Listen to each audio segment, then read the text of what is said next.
Selon l'UNICEF, 200 millions de filles et de femmes ont subi une forme de mutilation génitale dans le monde.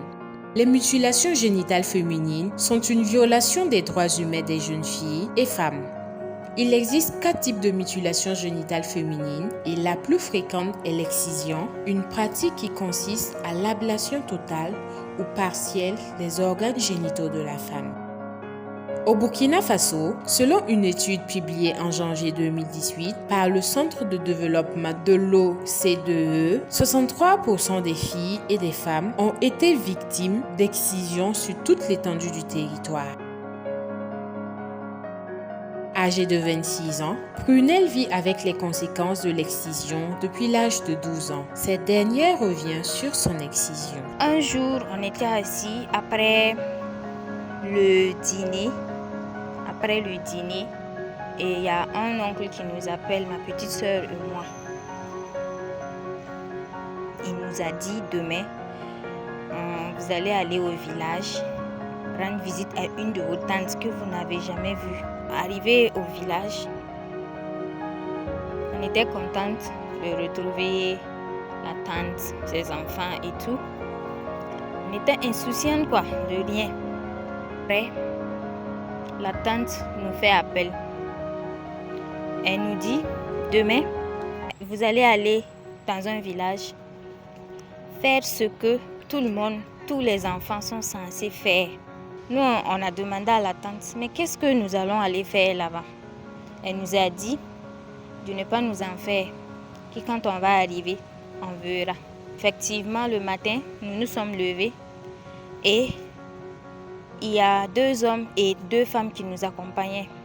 Les hommes nous ont remorqués sur des vélos et on a fait le trajet. Au moins 3 heures de route pour arriver dans ce village. Quand nous sommes arrivés dans ce village, nous nous sommes installés dans une concession. Il n'y avait personne. Ils ont fait appel aux habitants de la concession. Et il se trouve que ces 2 vieilles femmes qui sont arrivées nous saluer, nous ont donné une natte, on s'est assis. Après, ils ont parlé avec ceux qui nous ont accompagnés. Elles sont revenues nous dire de nous lever parce qu'on a quelque chose à accomplir. Elles nous ont donné une calebasse pleine d'eau et des pièces d'argent. Et elle nous a dit qu'on ne doit pas pleurer parce que si on pleure, les parents qu'on a laissés à Ouagadougou mouraient. Naïfs que nous étions, on était des enfants aussi. Bon, on ne pouvait pas désobéir.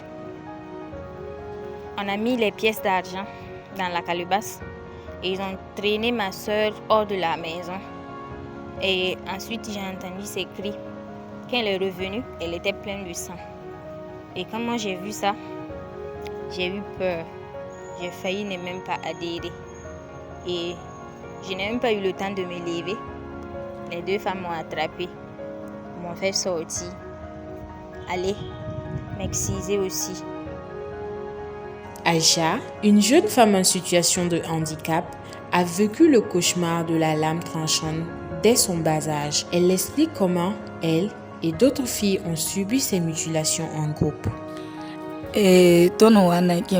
Quand nous étions petites, ils nous ont dit de venir quand on allait aller à quelque part.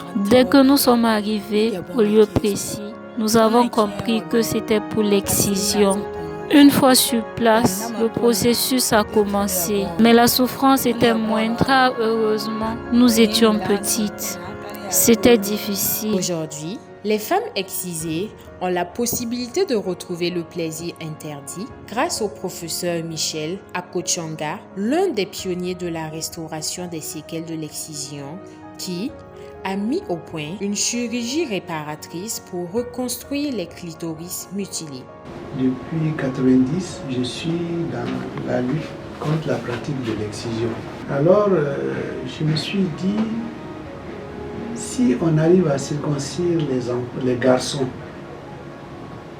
sous anesthésie locale, pourquoi on n'aiderait pas ces femmes-là en les opérant sous anesthésie locale? Nous avons essayé sur une femme Nous avons fait la réparation, comme je l'ai dit, la réparation. On l'a revue 1 semaine après, 2 semaines après, et au bout de 3 semaines, elle était guérie, était satisfaite.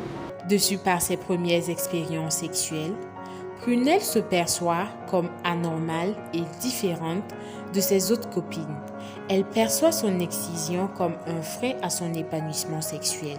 Ça n'a pas été simple. Moi, je n'ai pas eu de maladie comme ça, mais au niveau de la vie sexuelle, franchement, c'est pas comme les autres. Et la première fois que j'ai eu des rapports sexuels, je me suis dit que c'est ça faire l'amour, parce que ça ne ressemblait pas à ce que les gens disaient, parce que c'était douloureux.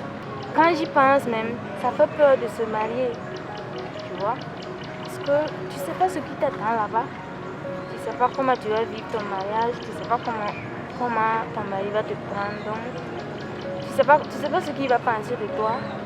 Voilà, peut-être qu'il va dire que tu n'es pas comme les autres. À l'accouchement, j'ai beaucoup traîné à la maternité. J'ai eu beaucoup de problèmes. Jusqu'à on disait de m'amener au bloc opératoire. Et c'est dans le bloc opératoire que j'ai pu accoucher par césarienne. Et tout ça, c'est dû à l'excision. Pour le professeur Michel Akochanga, la bonne santé de la femme est le moteur du développement d'une nation. Ainsi, il n'y a aucun avantage pour une fille d'être excisée, car la pratique engendre des conséquences désastreuses sur la vie des jeunes filles et femmes. Ce que je vais dire, c'est que l'excision n'a aucun bénéfice. Elle a plutôt des inconvénients. De ce fait, cette pratique doit être abandonnée, absolument.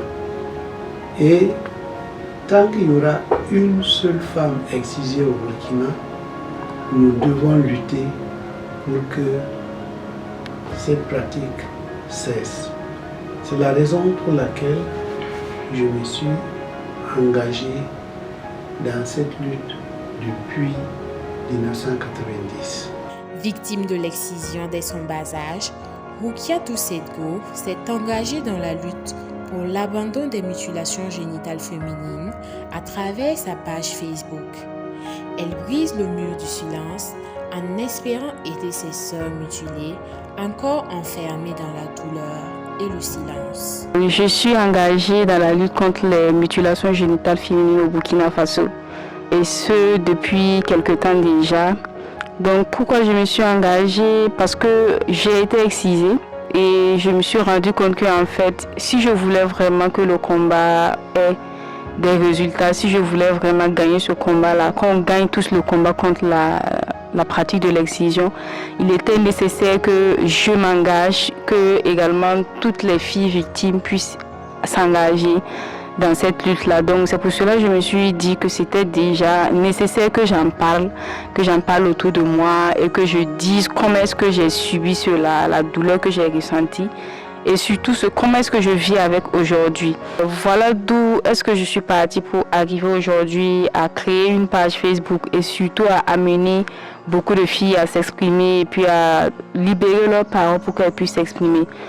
Ce que je pense de l'excision, est-ce qu'on a besoin de le dire encore vu que je suis une victime de l'excision? Je pense que c'est une mauvaise chose, c'est une très mauvaise chose. Aujourd'hui, je vis avec les conséquences. C'est vrai que j'ai vraiment de la chance de ne pas avoir beaucoup de séquelles de l'excision.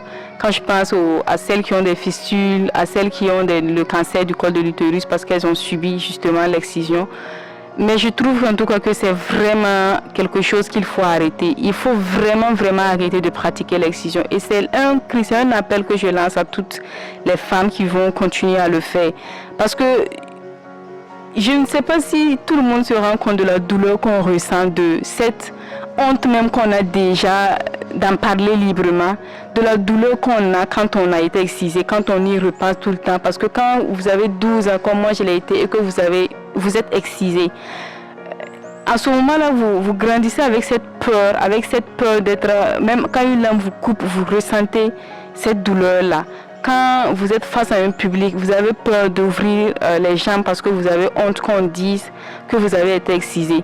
Vous avez vraiment quelque chose qui vous manque quand on y repense. Parce que moi, j'ai le sentiment-là, j'ai l'impression de ne pas être complète, j'ai l'impression que quelque chose me manque. Et c'est peut-être cette raison-là qui m'a encore plus poussée à parler et puis à dire aux filles de venir ensemble, pour qu'ensemble on puisse combattre l'excision. Parce que c'est vraiment une très mauvaise chose et je ne pense pas, c'est même pas que je ne pense pas, ma fille ne sera pas excisée, mes enfants ne le seront pas. Et je suis vraiment heureuse de voir qu'actuellement nos autorités ont amené les jeunes dans la lutte, parce qu'il faut une génération qui va dire stop, qui va mettre un frein à la pratique de l'excision.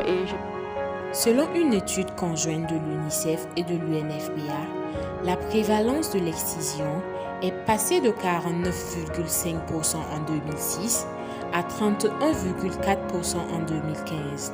Cette baisse s'explique par les efforts déployés par les structures comme le Conseil national de lutte contre l'excision qui coordonne les activités de lutte contre l'excision. Outre le CNLE, il existe des associations engagées dans la lutte, parmi lesquelles on peut citer l'association SOS Jeunesse et Défis. SOS Jeunesse et Défis, c'est une organisation de jeunesse créée par les jeunes pour les jeunes en 2001 et reconnue officiellement en 2002 par les autorités du Burkina Faso. Et dans le domaine des MGF, nous intervenons dans la région du centre. On a eu à sensibiliser des leaders coutumiers et religieux dans les zones périphériques de la ville de Ouagadougou, où nous avons aussi fait des références des femmes victimes de séquelles vers les formations sanitaires, vers les districts. Mais actuellement, nous sommes dans la région de l'Est, nous sommes dans 60 villages de la région de l'Est, 30 de la province du Fadangoma et 30 villages de la province de la Tapoa. La pandémie de la COVID-19 n'a évidemment pas arrangé les choses, en rendant impossible les campagnes d'information et de sensibilisation sur l'excision. Pour Madame Kwama Pauline, chargée de projet des mutilations génitales féminines de l'association SOS Jeunesse et Défis, les restrictions imposées pendant le confinement n'ont pas permis à leurs militants d'aller au contact des communautés. Et la COVID-19 a occasionné un arrêt total de nos activités d'au moins pendant 3 mois. Depuis mars jusqu'à fin mai, on n'avait pas d'activité parce qu'on n'avait pas la possibilité de rassembler les gens. Et en juin, on a pu reprendre nos activités. Et là aussi, on a essayé de développer des nouvelles stratégies. Et c'est les activités de porte-à-porte et les activités de VAD. Les porte-à-porte, ça veut dire que les acteurs essaient de joindre les populations là où ils sont, que ce soit dans le marché, que ce soit dans les domiciles. Et on essaie d'échanger avec eux sur les mutilations génitales féminines. Avec la mise en quarantaine, les gens ne se déplaçaient pas. Les élèves, les enfants étaient à la maison. Donc c'était une bonne occasion pour pouvoir profiter, exciser les filles.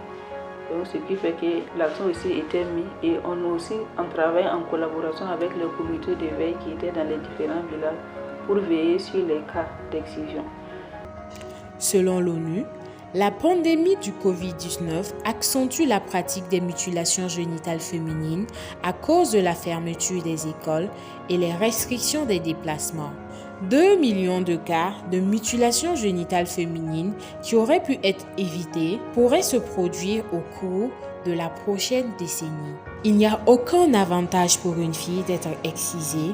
C'est pourquoi les héroïnes du Faso s'engagent à informer, sensibiliser, dénoncer pour bouter les mutilations génitales féminines hors du Burkina Faso avant 2030.